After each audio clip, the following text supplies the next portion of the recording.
Once you have that space, you can start to create amazing things because, see, now the next question becomes, so what do I fill it with, right?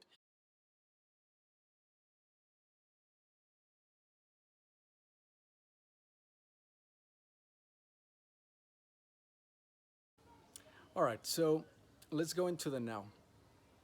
We've talked about past, we talked about future. We talked about how the mind keeps dragging you between those two. One thing that I failed to mention is that past and future, those are the things that make up the egoic mind. They sustain it, okay? So Eckhart makes a very important point, which is to say, look, if you want to dissolve the egoic mind, you have to come into the now. Why? Because being in the past and being in the future is equivalent to egoic mind. Okay, um, the egoic mind cannot exist in the now because the egoic mind is essentially taking you away from present reality. It's making all these projections, okay, and those projections might be visualizations, they might be concepts, they might be memories, and they're all in your head essentially. They are disconnected from present moment reality. And as long as you are living in the past and living in the future on a constant basis and unable to come into the now, that's what keeps feeding your egoic mind. Because whatever is happening in your present moment reality has nothing to do with ideas in your head. It's just pure, pristine, unadulterated reality, okay? But there's a lot of filters in your head through which that reality goes. And once it goes through those filters, maybe sometimes you don't even perceive reality anymore, but you're just perceiving a memory, okay? You are interpreting current reality through the lens of past memory. And so that's why nothing new ever comes into your life. Or you are perceiving reality and you are taking a memory and then projecting a certain future that is going to take place because of that reality. So, in other words, reality is coming at you. There's a filter in your head, and unless you're present to staying in the now and just taking that reality in as it is, that filter either brings out memories or projects you into the future based on those memories. And that's why nothing new ever comes in. Okay? And that's what Eckhart Tolle calls being trapped in time. You're trapped in time. You're trapped either in the past or you're trapped in the future, neither of which really exist. They only exist in your head. Okay? This is a concept that rang true to me the very first time I heard it, but for some people, it seems to really conflict with everything that they believe. They go into, well, what do you mean that the past doesn't exist? I know it existed. All my memories tell me who I am. Or they go into, no, the future is going to happen. You know, it does exist. But if you think about it, the way of seeing it is not so much in terms of the time that Albert Einstein discusses, but more in terms of psychological time. In other words, for your experience of reality, the only experiences that you are having is the experience of the now. Even if you are having a memory of the past, you're having it in the now. Even if you're projecting a certain future, you're projecting it from the now. In other words, you're here and now no matter what you do. And even if your head pulls you left, right, and center, it's pulling you in the now, so to speak. So, why is then the now so powerful?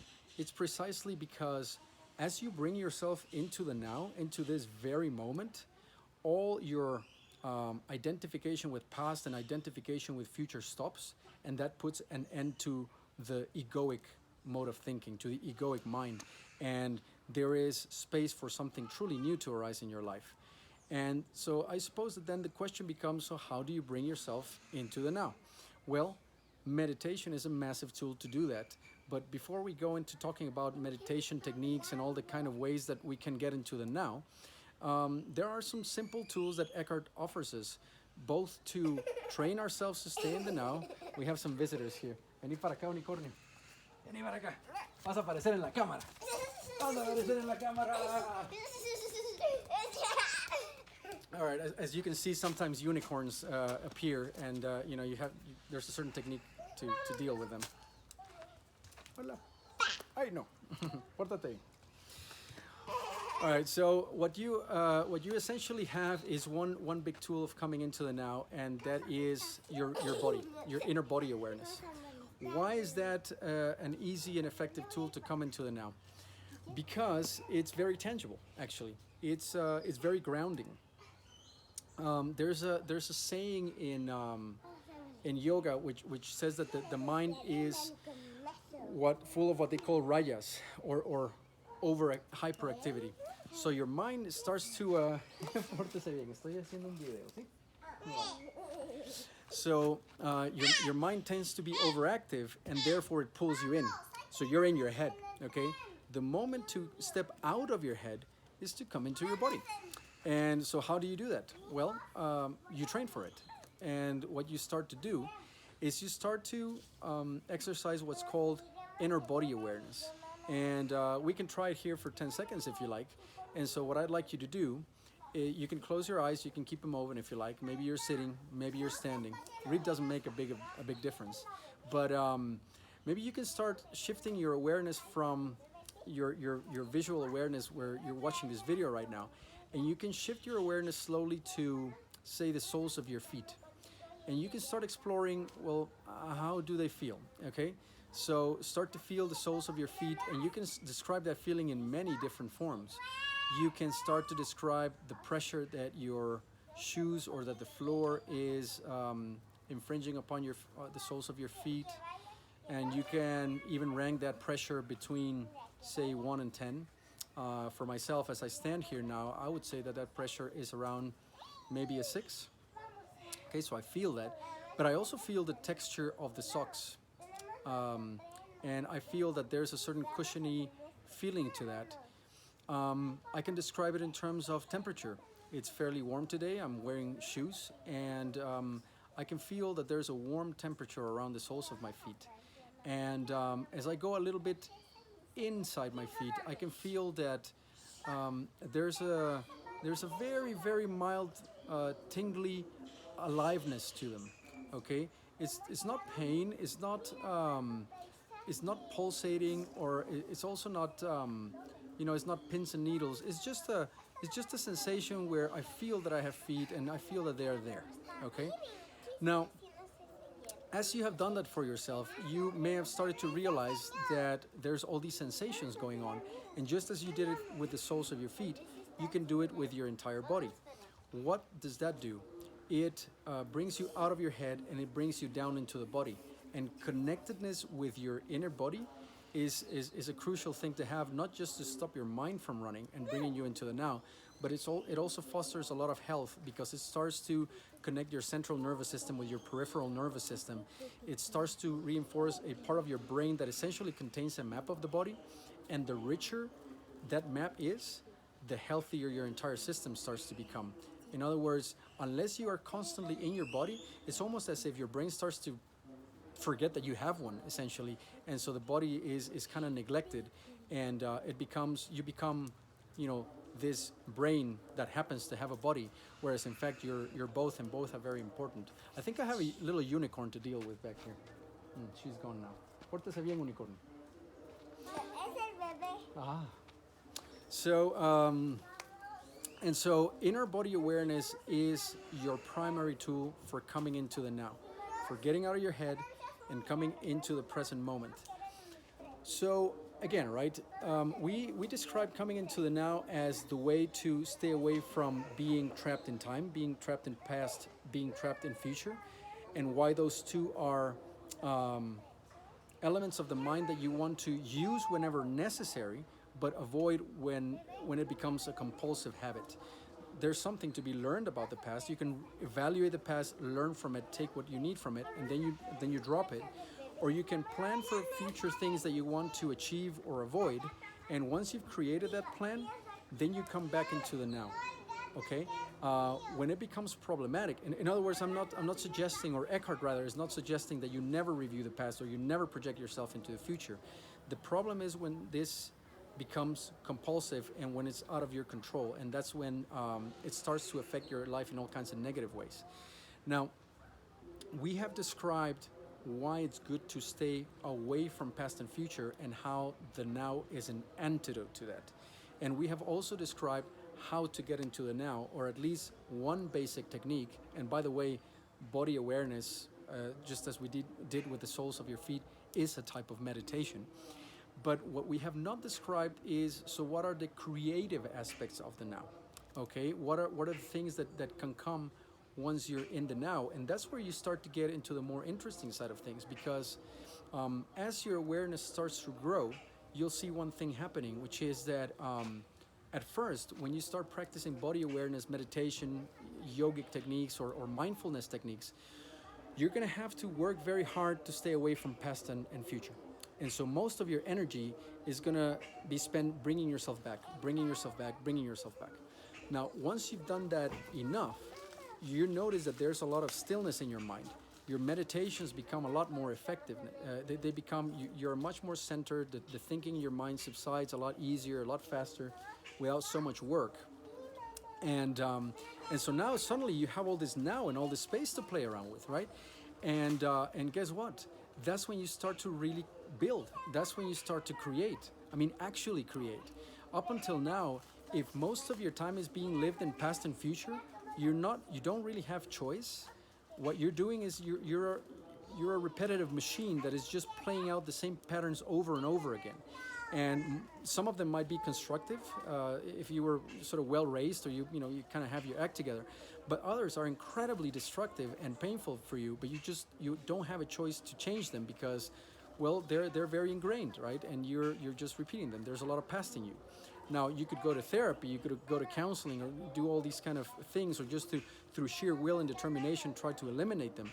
But really, the way to do it is to just keep noticing them, keep awareness on them, and keep bringing yourself back into the now, and become aware of your body, maybe aware of your breath, and those are the more tangible things that you can start, and then you start to create that space.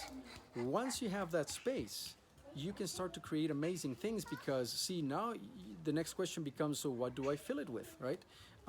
Well, I no longer have that compulsive habit to say, for me it was Tinder for a while. I just kept swiping the whole day through, and once I eliminated that because I noticed it wasn't making me happy, now I have a lot of new space to create other things, right? So what do I want to do?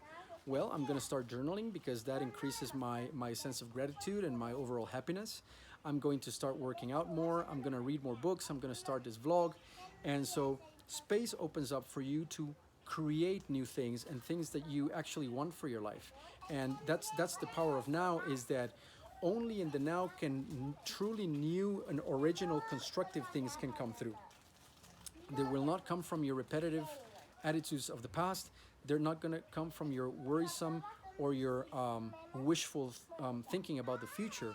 They're going to come in through present moment awareness, where you are able to create.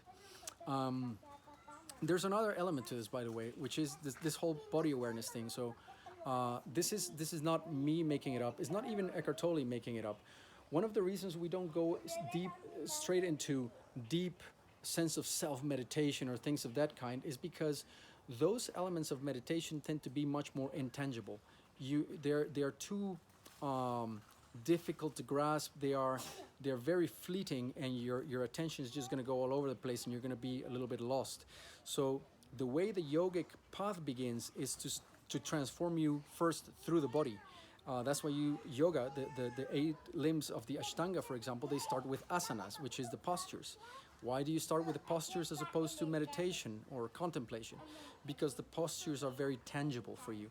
You know what it's like to feel your feet, even if you haven't done it for a very, very long time. It's one of those things that you can learn to do, within 10 seconds, as we did today. And if you start to practice those on an ongoing basis, and then you move on to maybe the breath, from there you can progress onto the less tangible aspects of your mind, and your mindfulness is going to grow. Okay, so in your path to becoming more aware, you begin by working with the more tangible aspects, such as awareness of the body, and from there you can progress onto awareness of your breath. Once you're done with the tangible aspects of your body, then you can start to deal with the tangible aspects of where body and mind intersect, which is what you could call emotions, right? When you have an emotion, there's a certain feeling in your mind, but there's a corresponding feeling in the body, because emotions are where mind and body meet.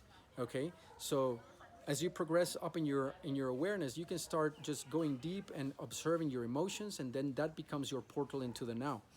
Once you master awareness of your emotions, then maybe thought is the very next thing, and then maybe you'll have even more intangible things as you go up that ladder. I've noticed that for myself, I started with awareness of the body as the first exercise, and I did that for months at a time. And where I am at now is I had been able to, if not master, at least be much more accustomed to awareness of my breath. And I went on to the next stage a few weeks ago, which is awareness of the awareness. So awareness of what we call the observer, or that part of your mind which is looking at your breath when you're meditating, and that becomes the next challenge.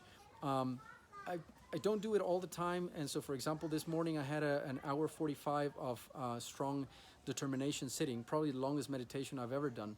And I played around a little bit with awareness of the witness in my head. But what I notice is that sometimes the ego can creep back in, and you can feel like you're becoming this superior meditator who already made it past, 3 levels faster than anybody else. And so what I did instead is I reverted back to awareness of my breath, just to make sure that I'm equally comfortable working on the basics, just making sure that I don't start to attach any kind of egoic achievement onto a practice that is meant to dissolve egoic achievement. Okay, but ultimately, your meditation could take any form. You could do walking meditations, for example. You could do eating meditations. You could meditate essentially in any aspect of your life, other than probably deep sleep, because meditation is not really. It's not so much a practice, but it's a state of mind. So you're trying to practice a certain state of mind that consists of focus and awareness. And you could do it in any aspect of your life. You could do a standing meditation. You could do a vlogging meditation. And in fact, during this video, I've caught myself at some point dragging myself into the past or the future, thinking about how I was going to post this on YouTube or whatever. And I found myself trying to bring myself back into the now. And then the way I deliver the message to you becomes a lot more clear, a lot more present, and hopefully that's going to be coming through as well. All right, so that was it on the topic of time. There's a couple of additional interesting points on this book. In fact, there's many, and I might be doing mini clips of some of the passages or some of the quotes. But I found that there's a chapter on mindfulness and relationships, which is very interesting, because it claims that relationships are probably the most troublesome aspects of our lives, and they are the ones that bring out our unconsciousness in the most obvious way. But there's also towards the end something about, let's say, acceptance, and how you can essentially release the tension, and you can just accept the now as it is. And there's a lot to be said about that, and there's a lot to be said about how the ego is afraid of that. So I think that merits at least another little clip around this. Before I close, there was a quote about time that I wanted to read to you guys, and I think it's quite. I mean, I think Eckhart is far more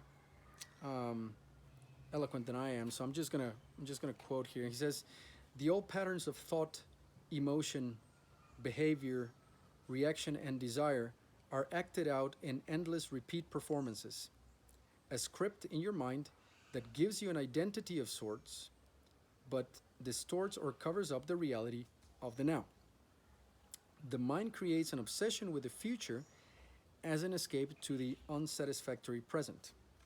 Okay? And then it says, "Usually the future ends up being a replica of the past. Superficial changes are possible, but real transformation is rare." And so what he means by that is that even if the outside circumstances of your life change, and even if they change for the better, usually what's going to happen is you're going to end up messing them up in the same way as you usually do, or they're going to end up being equally rewarding or unrewarding as anything usually is, because you're still the same. In other words, what we're talking about here is inner transformation, and once you achieve that, then the reality of your life and the reality of the external circumstances in your life starts to be very different, because what you hold within, it starts to reflect a different reality without. So I hope you enjoyed that quote. I hope I covered the topic of time in at least a semi-decent way. And we're going to go into some other topics about meditation and the power of now in some of the upcoming videos. And thanks again and good luck.